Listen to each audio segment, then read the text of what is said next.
اقوام متحدہ نے اسلاموفوبیا کے خلاف قرارداد منظور کر لی۔ 15 مارچ کو اسلاموفوبیا کے خلاف عالمی دن قرار دے دیا گیا۔ وزیر اعظم عمران خان کا کہنا ہے، اسلاموفوبیا کے خلاف ہماری آواز سنی گئی ہے۔ اقوام متحدہ نے بالآخر دنیا کو درپیش سنگین چیلنج کو تسلیم کر لیا۔ اگلا چیلنج تاریخی قرارداد پر عمل درآمد یقینی بنانا ہے۔ وزیر اعظم نے امت مسلمہ کو مبارکباد بھی دی ہے۔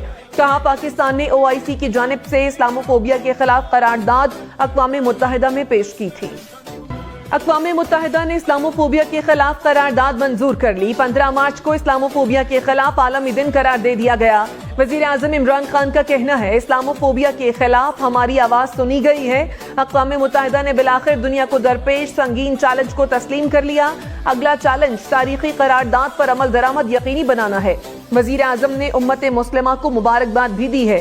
کہا، پاکستان نے OIC کی جانب سے اسلاموفوبیا کے خلاف قرارداد اقوام متحدہ میں پیش کی تھی۔